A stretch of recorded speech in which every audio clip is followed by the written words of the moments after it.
Warning, MF Uncensored contains adult language and discussion. Listener discretion is advised.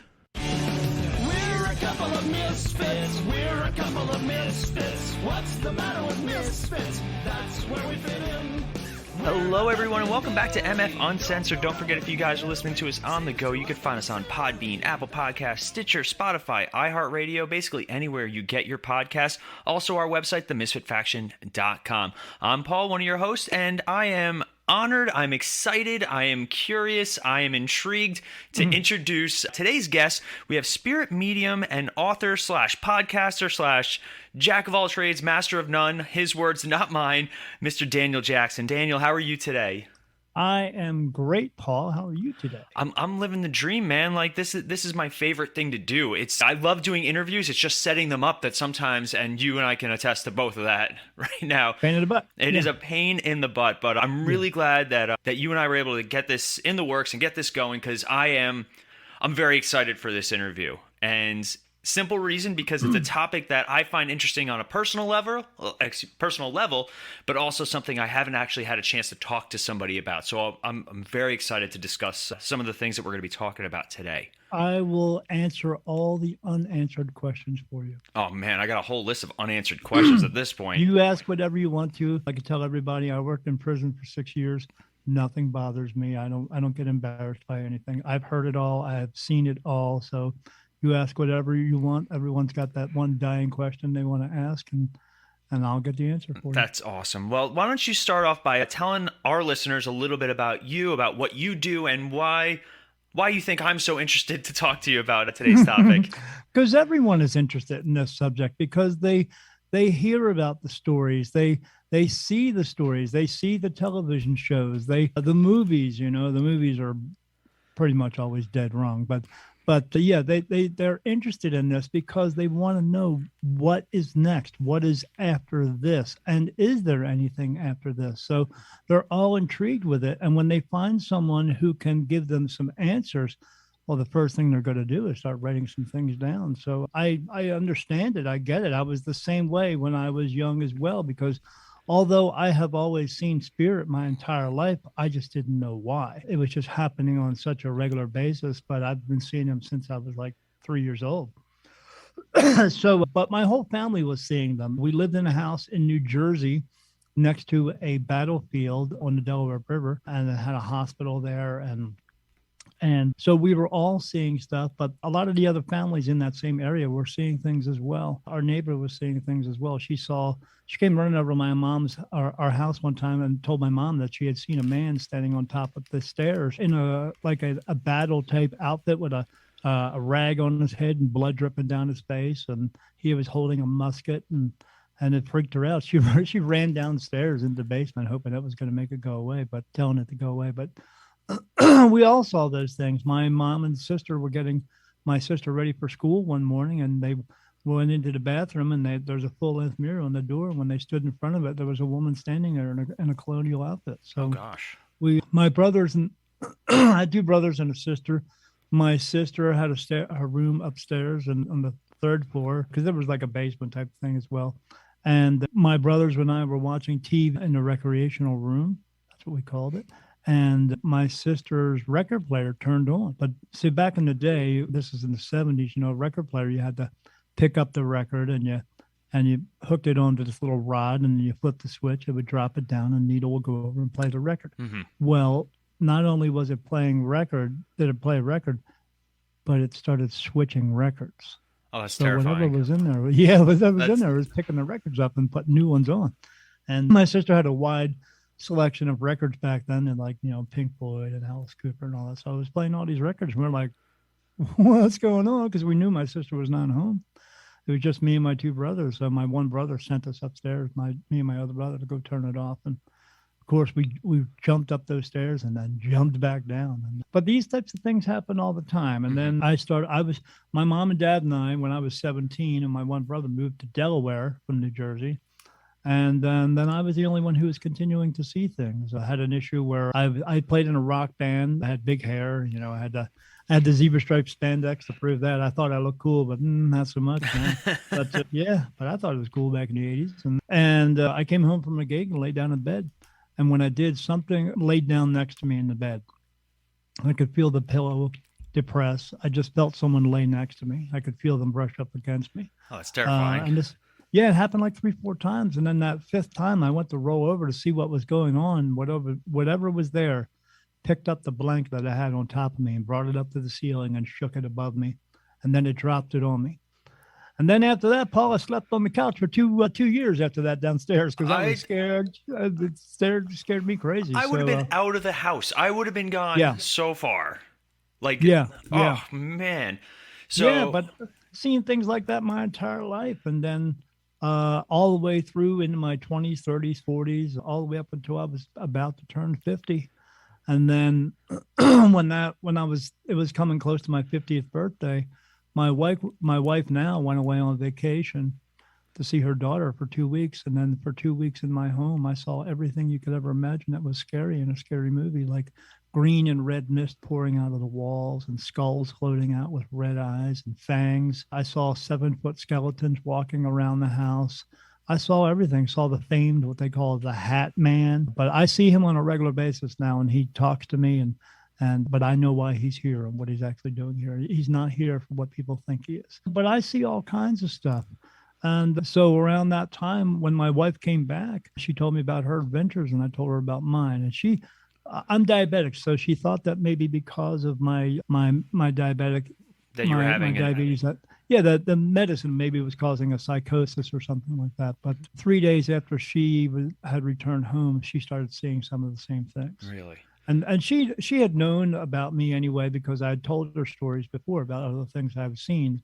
And she has seen things herself when she was younger, but not on the scale that she was seeing now, because of what was going on with me. So we sought out help. I was going to have a priest come and do an exorcism. An old priest and a young priest? Yeah, they didn't want to do it. And besides, that stuff is fake anyway. That doesn't work. It's not real. That's a lot of movie stuff. Mm-hmm. A lot of stuff that it's involved in this is a lot of movie stuff, and unfortunately, people believe it. So there's no such thing as possession. No one turns green and spits out pea soup. That's just it's garbage because your soul is inside your body. Your body cannot have 2 of them inside of it. It can only take the space of 1. So there's a lot of garbage. So we had a paranormal group come to the house. They got a lot of information. The best part about them coming to the house was someone else was hearing and witnessing what I was going through. And I knew, I wasn't crazy. And it validated you. Yeah, absolutely. They had me do this one experiment where I laid down in bed and they brought this thing called an ovulus or a spirit box in. Mm-hmm. And they come in. And I'm laying in bed, pretending I'm sleeping, and it's dark in there because I see a lot of stuff in the dark. I see it now in the day too, but that's just a progression of my abilities getting more and more. So they come in and they turn this box on, and then it starts spitting out words. It says Helen, Wendy, Paul, Michael. It says unique, special, light, energy. One time it said the word road, like a street said road, and that computer voice, and a car went right past the house, and I was like, what the heck? And then they started asking it questions. One of the questions I remember the most was, are you here to harm Daniel? And then in that computer voice, it came out and said, no, we are not here to harm Daniel. We love Daniel. We love Daniel's light. Daniel is the light. And I was like, what does Daniel is the light mean? What the heck is that supposed to mean? So they asked questions and it answered for 10 minutes.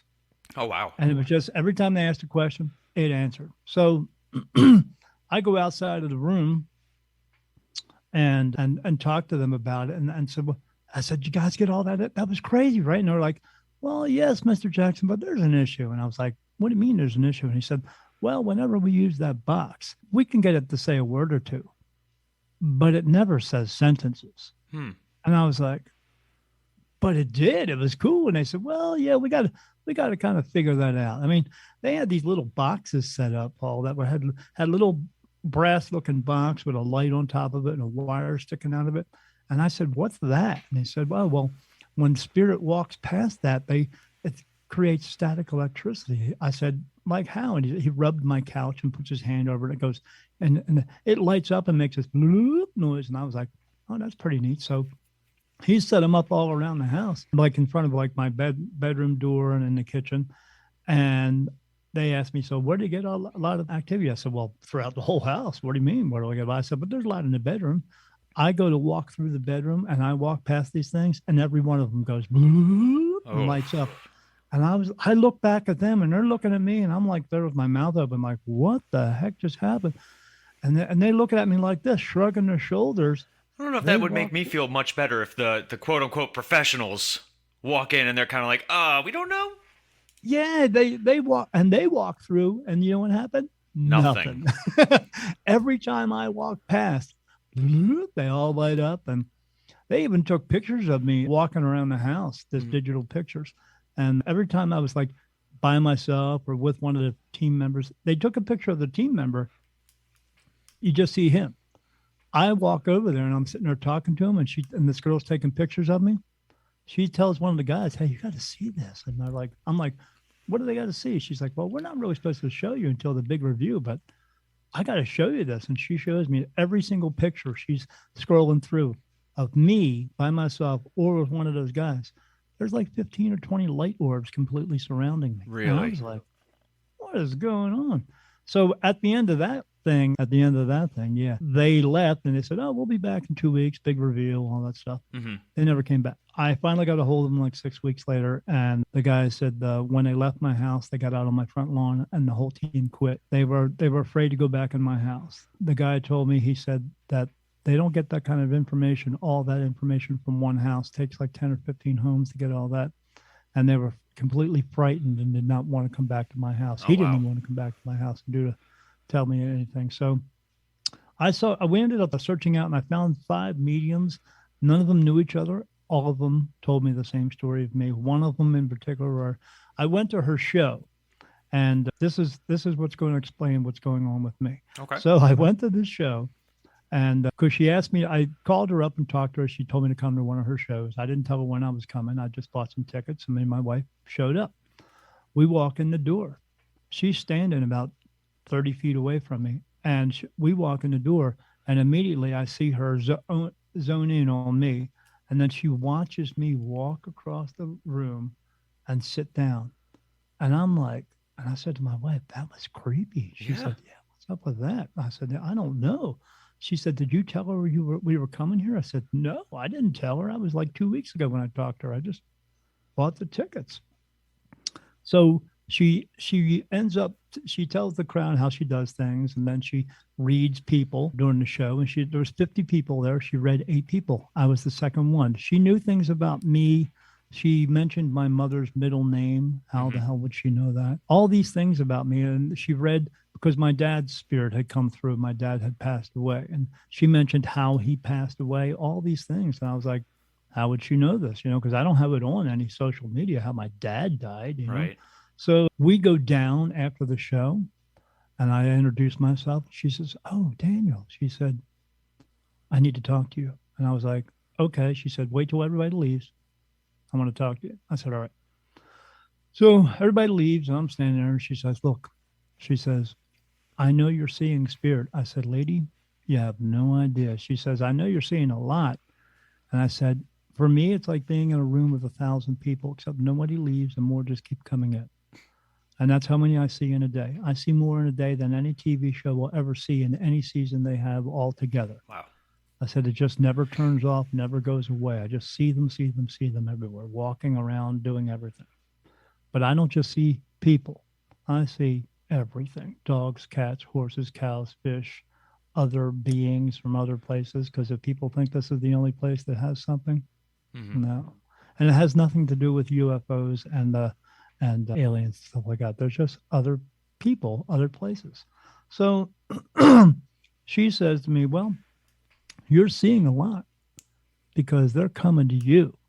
And I said, why would they be coming to me? She said, well, I see spirit the way that spirit sees, or I see spirit the way, and she says, and spirit sees you as a particular way, and I can see you in the same way that they see you. And I said, what do you mean by that? And she said, well, spirit sees you.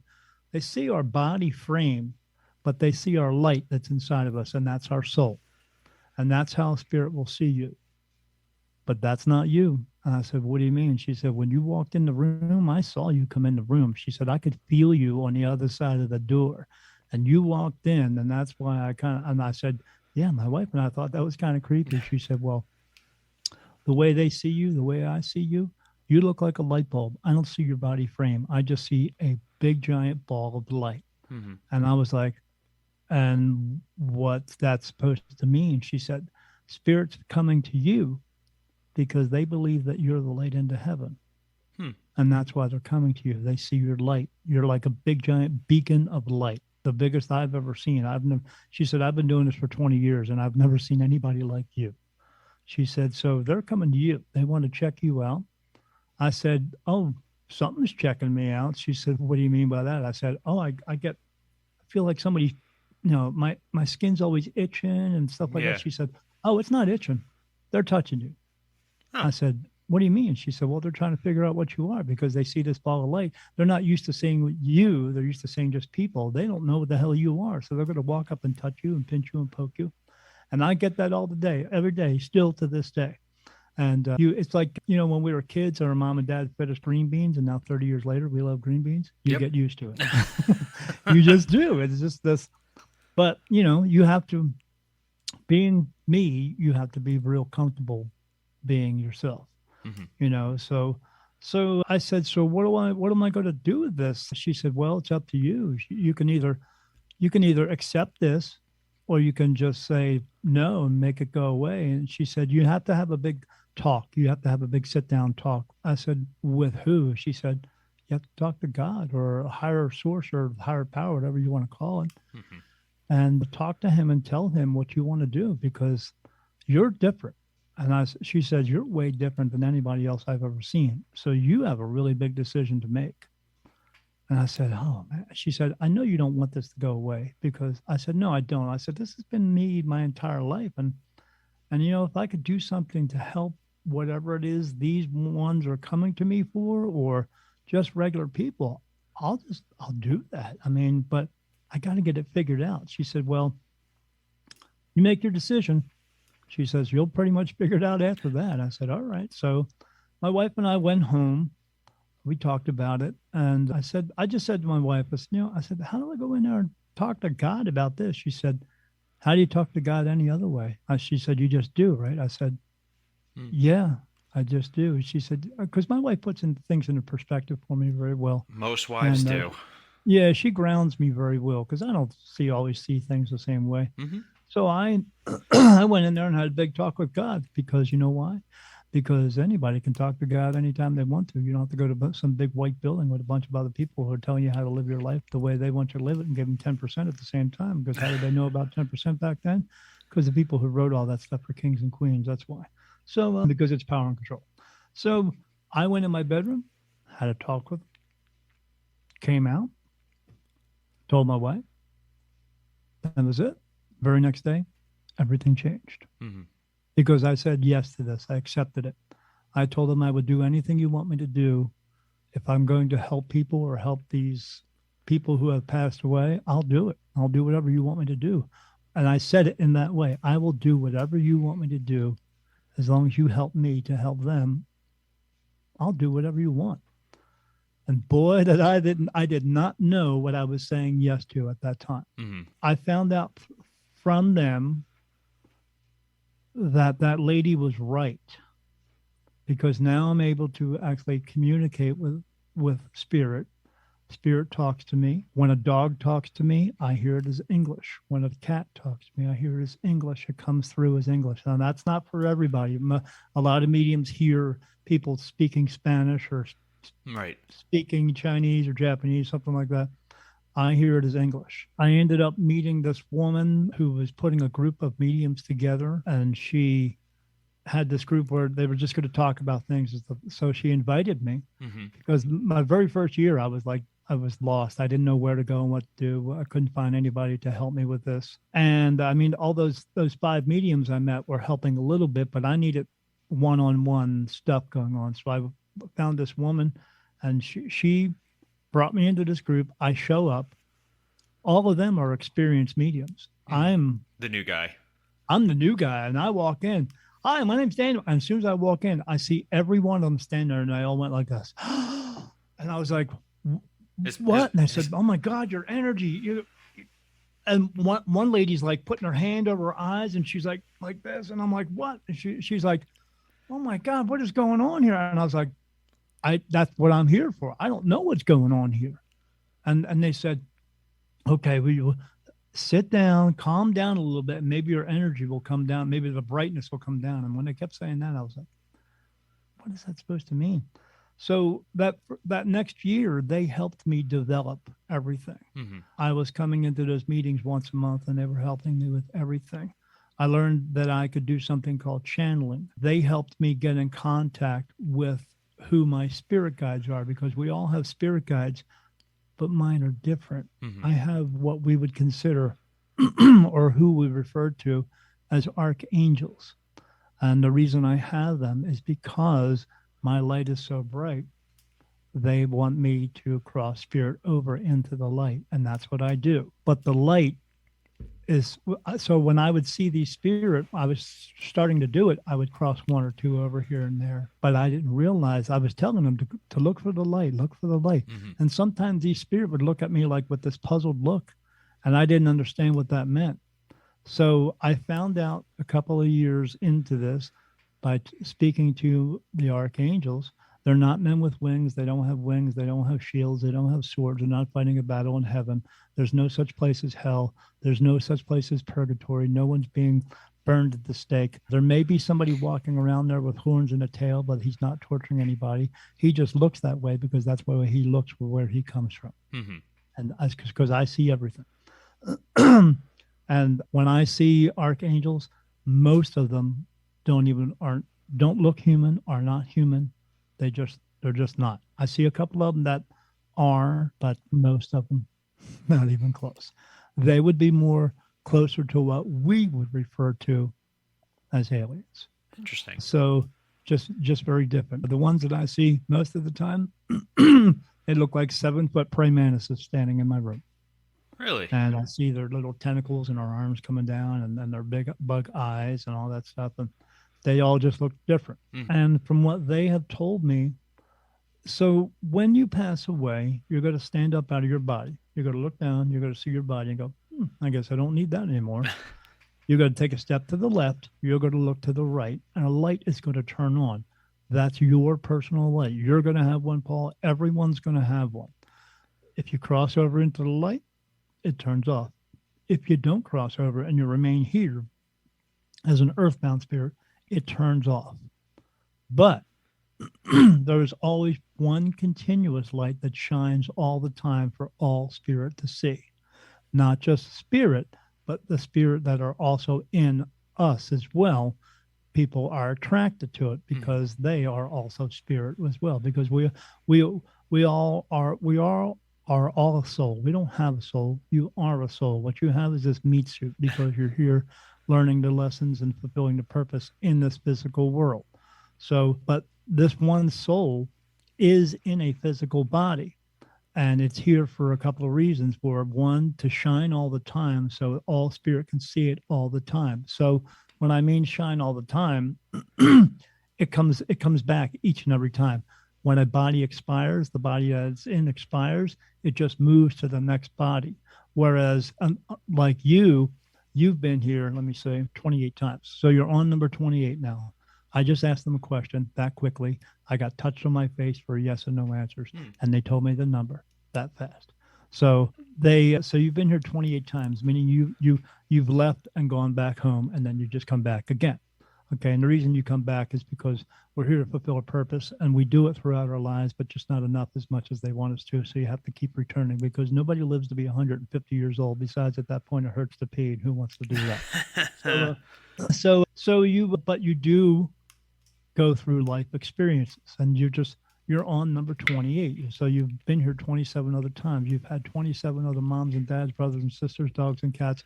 You've had 27 other astrological signs that mean absolutely nothing because it's garbage, because it only has to do with your body and not your soul, because the body's in a physical place. And the soul's in a physical place in the body, but when it leaves here, no longer physical. So it shines all the time. to be in that body. And like I said, when that body expires, it just goes into the next one. It's all planned. And so then also it's heard as well, because spirit can hear you. But if they don't want to hear you, they can tune you out because they are in a higher vibrational period at that moment. Okay. And they can tune everything out if they want to. But this other soul, they cannot tune it out because it has to be heard. It has to be seen, so they know at any time they can go towards it and cross over, because spirit who are here earthbound can cross over anytime they want to. They just have to be able to let go of their pain, anger, sorrow, grief, guilt, and anguish, and all that. But when you walk into the light, you're being washed away of that stuff. So you don't actually have to physically, okay, I want to let go of my pain. You just have to want to willingly walk into that light. And when you willingly want to do that, then you will be washed away of all that stuff that you learned how to have here, because you didn't come into this world with it. You learned how to do it. I mean, just as well as you say, you take two children of the age of 2 years old, every race, creed, and color, you stick them in one giant room, and then you turn two of them around and tell two of them, hey, I want you to turn around and point to me. Who do you hate? They're going to look at you like you're crazy because they haven't learned how to do it yet. So we've learned everything here: sorrow, grief, guilt, always. They want to teach you all this stuff because they want you to feel bad about everything, because they don't want you to have any faith in yourself, or they want you to have self-doubt because they want to have power and control over you. So how do you keep control over people? You make them feel like they are less than they are. So you just do. So you learn all that stuff. So this light that's here just crosses from one body to the next. And then it also has to be in a physical body for another reason, to cross spirit over into the light. And the light that it's crossing over into is itself. It is the light. It's me. You're never going to hear another medium say that or claim it, because they can't. Right. And it's not in anyone else, because it only has to be in one, because the light is so bright that all spirit can see it. That's what the lady was talking about. Man. I'm it. I don't ask to be it. I just am. You come into this world and hopefully you will accept who you are.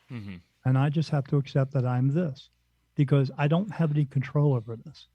But what I can do is help with it. So meaning I can cross the spirit over. Because at nighttime, what I see at nighttime is way, in the dark, is way different from what I see in the daytime. At nighttime, I can lay there. I remember one time laying in bed just watching, and it looked like the inside of a tornado, just this swirling going on. And I see it, and I see these little lights going up, and then I see these little lights going down. And what those lights were people leaving. Right. And anytime someone leaves and goes back home, they're going through my energy. Anyone who comes here to visit comes through my energy. Anyone who comes here and is being born is coming through my energy. I see it physically all the time.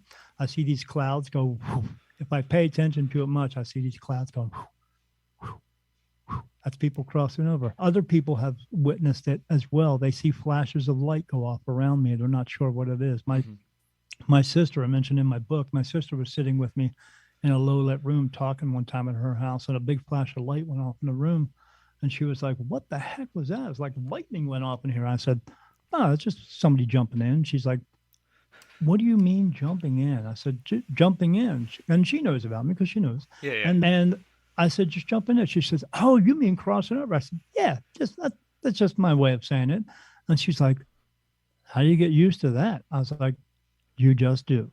When it happens all the time, if you were standing in a room where people were, and the paparazzi were around you, and flashes of light were going off all the time from cameras, that's what it's like. I said, you get used to it. You just do. I mean, if you don't, you can either not and go crazy, or you can accept it. And that's what I did. I learned to accept it. So it happens a lot in that way. And sometimes I just see the clouds coming through, or I've been on camera before with doing interviews, and people said, oh, I just saw something fly right into your head. I was like, yeah, crossing over. Or they see my camera go blurry. I say, yeah, crossing over. It happens all day, every day, never turns off.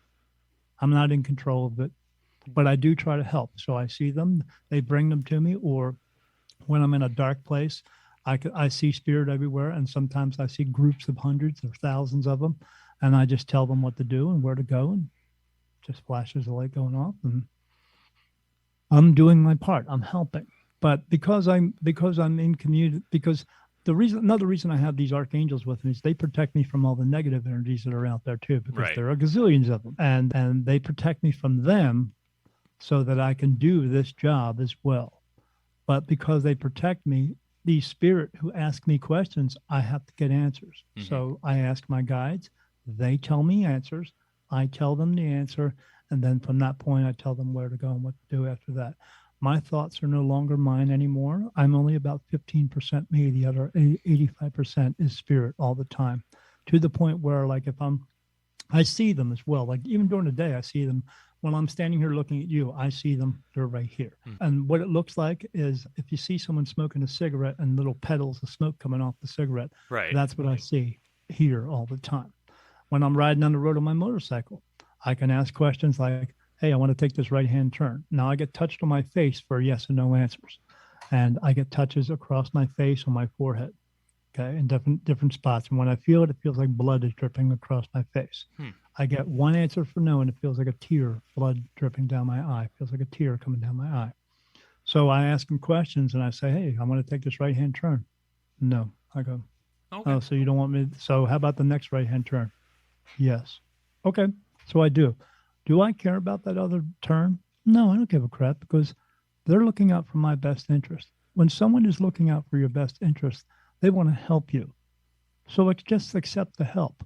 But if you're going to worry about something that might have happened all day long, you're going to drive yourself crazy. And I don't do that. So I just do what they want me to do. I do what they ask me to do, because they're always asking me to do things. Mhm. Like coming here to Arizona, they told me to move to Arizona.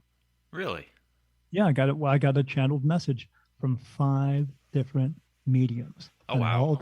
And it came through 5 different people. And one of those people, I was at a class to develop my abilities. Didn't even know those other people, and it came through, and said I was going to move out west. And at first they told me it was going to be New Mexico, but then early last year they came through and said, no, we want you to go to Arizona. And I said, where in Arizona? And they said, you'll know. And I woke up the next day, because they work on me a lot. And sometimes I just wake up and I know new things. So I said to my wife, hey, I need a map of Arizona, because I'm going to show us where we're going to move to. And she puts it down in front of me, and I close my eyes. I take my finger and I start pointing places, and I get no, no, no, no, yes. And I look down, Sierra Vista, Arizona. That's where we're going. And we packed up, sold our house, bought a house. Here we are. Wow. And things have been happening, synchronicities and stuff like that, ever since I've been here. So I know I'm in the right place. Now, do you ever find yourself getting overwhelmed with all of this, or is it just because you have such a big confidence in that what's being transmitted to you is the right answer, and it's leading you the right way?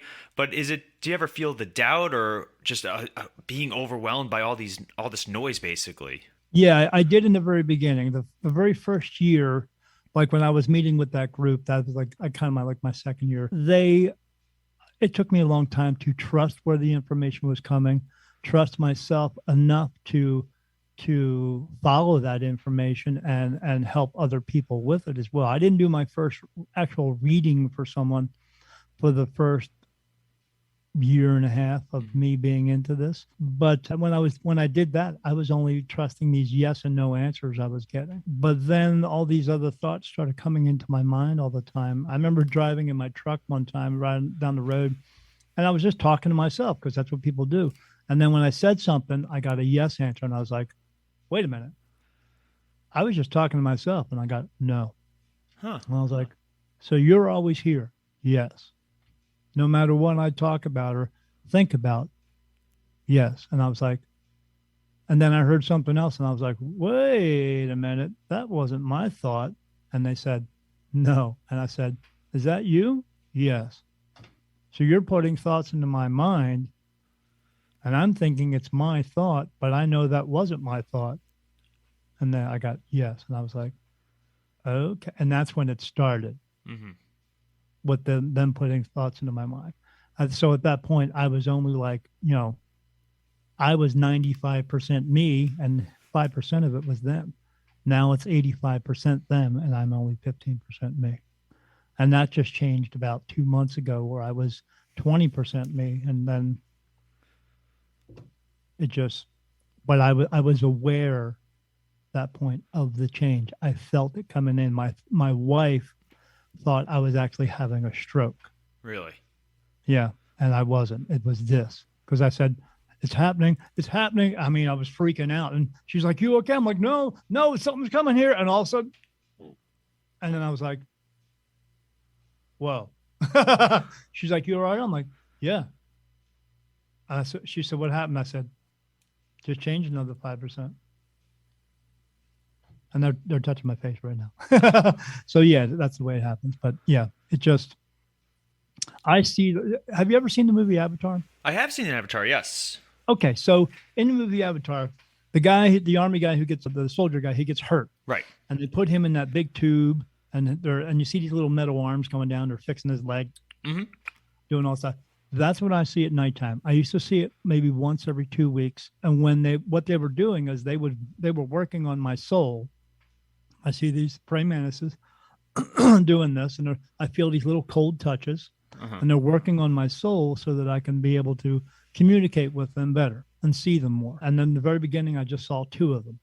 Now I see the amount of spirit of these guides I have with me.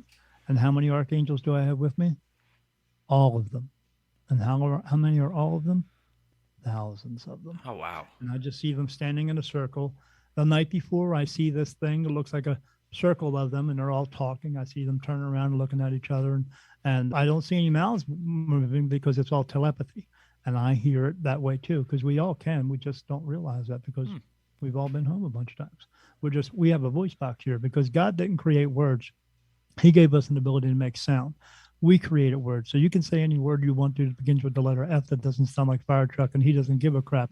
As long as you're not putting that negative energy on someone. Right. If you want to call somebody if you want to say the word butthead all day long, it's fine. But if you want to call somebody it doesn't, that's not what he wants us. Yeah, he wants us to treat each other right. So I see them around, and they're talking to each other. Then the next night I see it, and then they're working on me. And I can feel it and stuff like that. That was happening once every 2 weeks. Or once, and then for like 2 weeks straight, I was getting sick. And the reason being is because they say the body's very fragile because the soul is connected to the body. So I would get sick. It would be coming out of both ends for a couple of days. So and that was horrible. And then this would happen like once a month. Then it was like once every 2 weeks. Now I'm up to the point it's like every 2 or 3 days that it's happening. Oh, God. But I don't get sick anymore because I've got used to it. Yeah. And I've built up a tolerance to that. So yeah, that's what I see at nighttime. And I see them around me all the time. And I used to just see them here. And if I turned my head, it would like move. And I couldn't see it. I couldn't see it direct on. Now I see it direct on, and I see them right in front of me. But that's just them. Other spirit, I just see them in front of me all the time. It's just everything, but not just seeing them. Like I was at a VA hospital once with my wife, was getting a procedure, and I was sitting there with her. My knee started hurting really bad. She's like, and I was like, man, my knee is killing me. What the heck's going on? She's like, well, good thing we're in the hospital. Well, I'll find somebody. I said, no. I closed my eyes, and I was like, oh man. She's like, what? I said, there's a guy sitting here, and he's in a wheelchair, and he's looking back at me. And he's sitting next to this woman, the woman who checked us in. He keeps bumping into her, and he's looking back at me. I think he wants her attention. And let me talk to him and ask him. I said, yeah, he wants her attention. He's got to apologize to her for something. I said, I got to go talk to that lady. She said, well, you know how people take these things, honey? And I said, I know, but because not everybody understands it. People have different backgrounds, religions, that type of thing. They're not into this thing. I said, but I got to go say something. So I walked up to her and I said, look, hi, my name's Daniel Jackson. I said, do you know what a medium is? She's like, I've always wanted to see one. I was like, well, here I am. It's your lucky day. Yep. Yeah, I'm like the little kid in the Sixth Sense. I see dead people.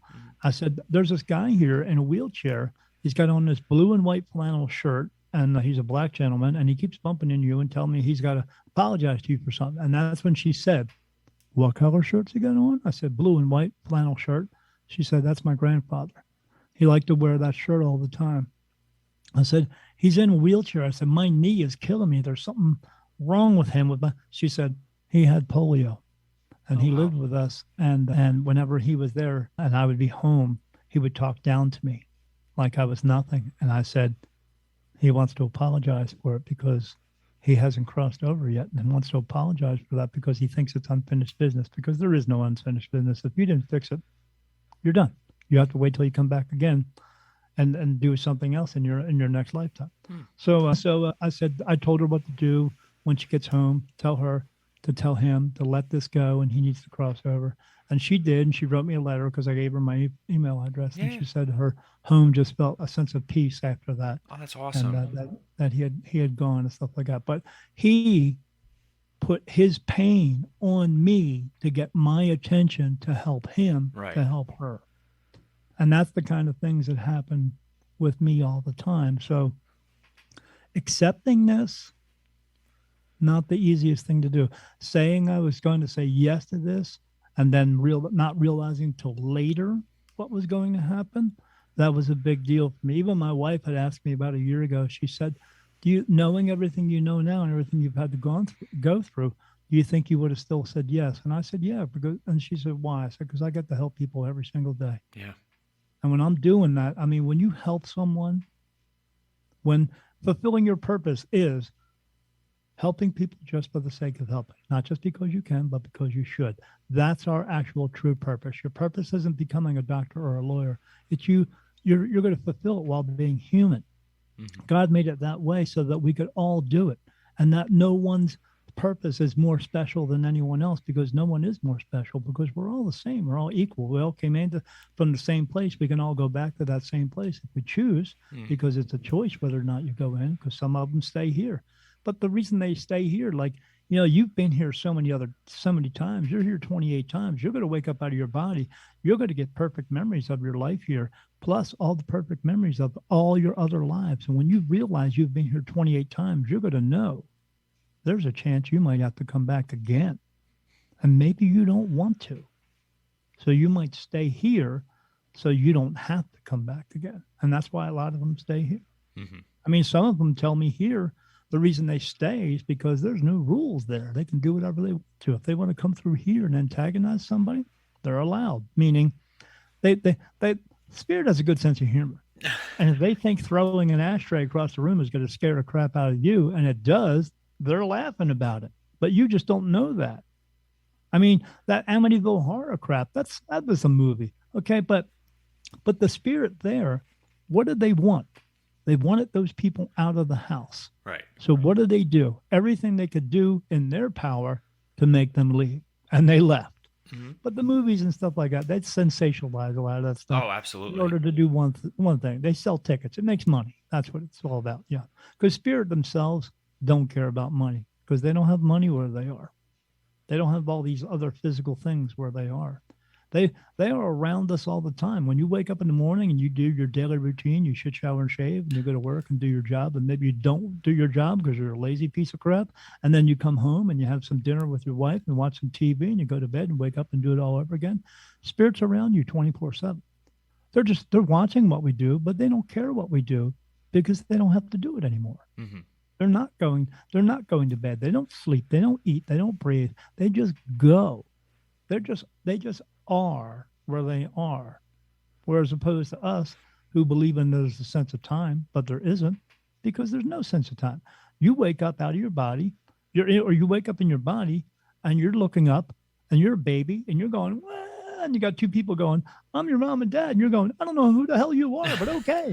And then and then they raise you, sometimes maybe they're, and then you just go. And you go until you stop going. You don't slow down. Your body sleeps, but your soul is still going. You're still going. You're still breathing. So there's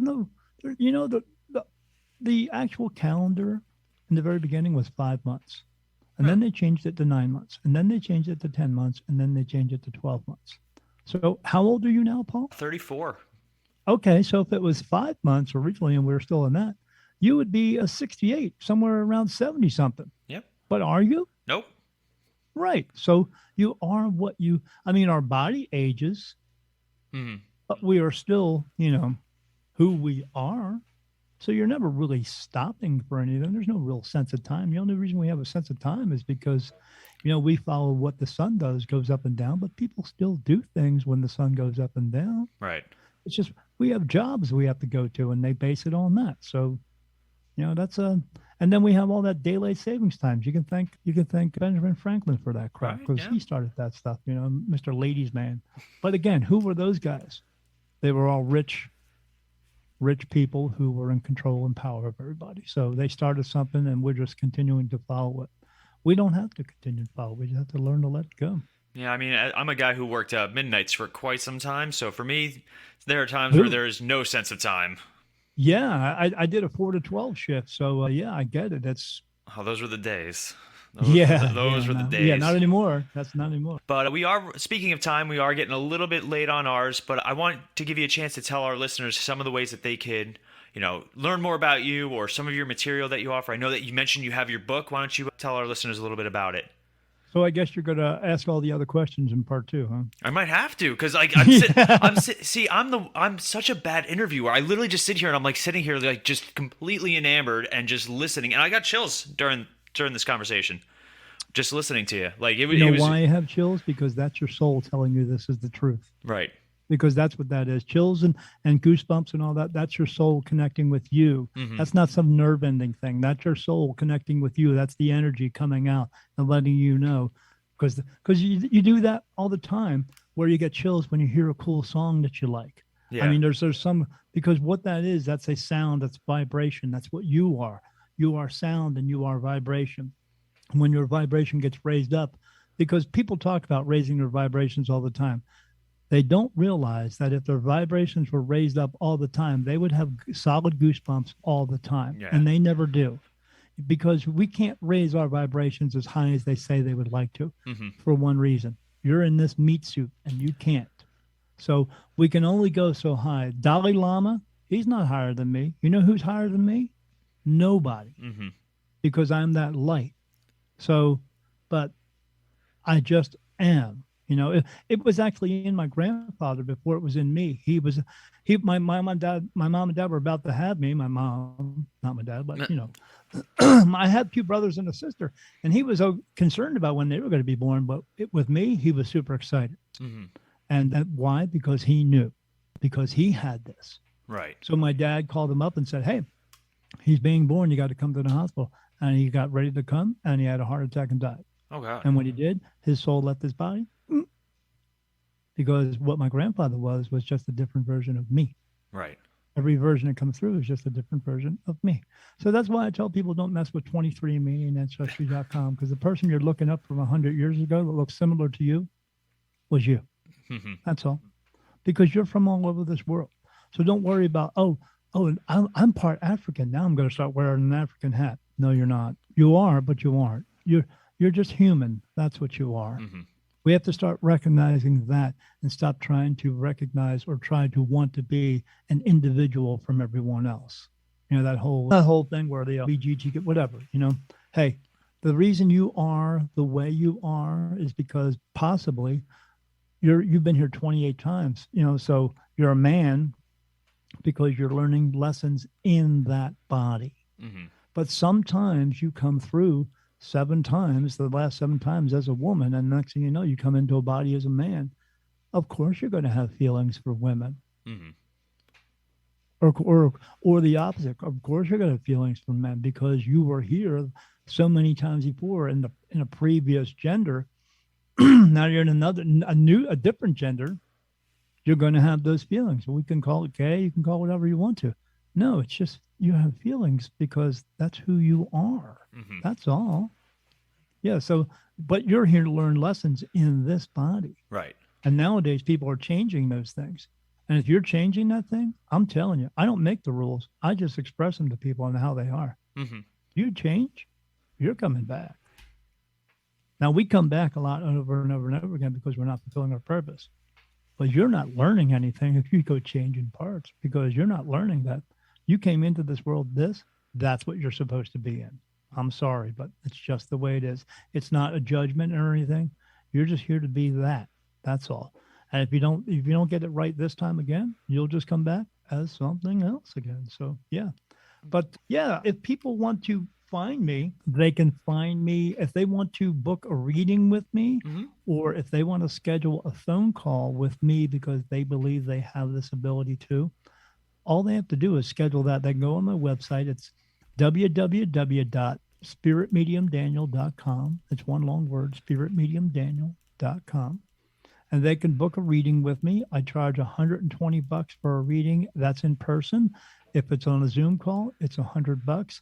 I do get more from a reading when I'm in person because I can hold their hand, I can see who's around them, that type of thing. But I can answer questions for anybody anywhere in the world. If they have a question, I'm talking to my spirit guides. They get the answers from me. Why? Because they're archangels and they are connected to everyone as I am now connected to them because they asked me a question. So, if they think they have an ability, all I have to do is see their phone, see their note, their face, or their picture, or just even their name on my computer, and I'll say, are they connected? Yep. Okay. And then I know right then and there, and then I'll talk to them on the phone. They don't have to say hello. I go, yeah, you're one of my people, and then I know exactly what they have going on because they put it into my mind and tell me. So yeah, they can do that on my website. We also have our own podcast called Beyond the Veil with Daniel Jackson, me, Daniel Jackson, and they can find that at www.beyond-the-veil.com. And I added my name to that podcast because we looked up Beyond the Veil and we found a gazillion of them. Yeah. And the very first one was some person reading Harry Potter stories. What that has to do with spirit, I don't know. But so I added my name to it. And I added my name to it again for the fact that I'm in this space, and I talk about spirit in some of the shows, but I also have a bunch of guests come on, and I ask them questions that, because I am in this space, I understand a lot of this stuff, so I can ask those types of questions, not just the, hey, where can I find spirit at? You can find them at Walmart because they are there. So people just don't realize that. You don't have to go to some secret special place like a prison or a really haunted house. The ones that are the really haunted house, there's a lot more negative energies there. I don't suggest going on the haunted house runs because you may have a bad day, a bad week, a bad year. And when you do that, those negative energies pick up on that, and you may go home with something that you don't want to. Right. So really don't do that. So they can find me on Beyond the Veil with Daniel Jackson, and we have a particular website for that, and it has the links of where all the shows are. Plus, we have it on YouTube, so they can view it as well. And then what we also do, like I'll do with you, is when you send me the link for the show, we will post it on our website, so that way not only can they hear my interview, but they can also find a new show to listen to. Oh, that's awesome. We appreciate that. We do that because, we're all in this world together. Like I said, we have to, the president said, back in 2020, but he's a dipshit. So, but we're all in this together. We have always all been in this together. So we need to help each other in this world. So that's my contribution to help each other. Because if you're inviting me to be on your show, and I know that's promotion for you, but that's promotion for me as well. But at that same time, I want to be able to promote you as well too. So that's why we do that. So people can find other things to listen to. Absolutely, if they find an interest in it, I love it, man. So yeah, they can find me there. And like I said, Spirit Medium Daniel. And then also Daniel, me, Spirit Medium Daniel. As you can see behind me, but I just put out a book. It's entitled Daniel Jackson, The New Beginning, My Awakening as a Spirit Medium. And this is my story about me, it's in chronological order of everything that happened to me and everything I had been going through. And then at the end of the book, there's a chapter 12 called The Basics. And these are channeled messages from my spirit guides, archangels, basically coming from, not basically, but yes, coming from, because they are the right hand of God. These are messages that are coming from God that he wants us to know, to help us straighten our lives out, to help us to move forward without all this garbage that we have going on, to treat each other better, to stop judging each other. And there's 25 of these messages that they told me. Here's the funny part. When I had the book, I submitted everything. Now I can't write for crap, man. Everything. I had these big giant paragraphs. My grammar's like a 3-year-old. It's horrible. So I submitted all that, and then I submitted these 25 messages. And Leon, when I said it, off to the editor. The only thing that did not need to be edited were the 25 messages. That's awesome. Because it didn't come from me. So, the other kindergarten writing came from me. But my editor did an awesome job, and she turned it into a really, really cool book. That's great. You see the picture. You can look it up on Amazon. Just punch in Daniel Jackson, The New Beginning, and it'll pop right up. And you'll see this picture that's like right behind me, but it's a picture of a man who's standing there, the silhouette of the back of him walking into a bright white light. And but here's the thing. The title of the book is not about me. Mm-hmm. At the end of the book doesn't say the end. It says something else. It says a number, 2332. Okay. I want people to pay attention to that and try to figure it out, because it's got a double meaning. And that second meaning pertains to the title of the book, The New Beginning. Oh, man, now I'm going to have to go on Amazon after this, which is perfect because my wife actually runs a book page on Instagram. So does she? Oh, she may be the first one she may pick it up before I do. This book, so it's for sale on Amazon. You can get the Kindle version for like $6.46 or something like that, or the paperback version. It sells for $8. How much do I get out of that? $2. Okay, Amazon gets the rest. Why am I selling it for $8? Because would I like to sell 1 million books? Yes. Am I trying to make $1 million? No, but I sure would like to help 1 million people. That's awesome. That's the intent of that. I don't need to make $1 million, because I'm not one of those people who believes that you need 6 cars and 7 houses and 10 boats, because you don't.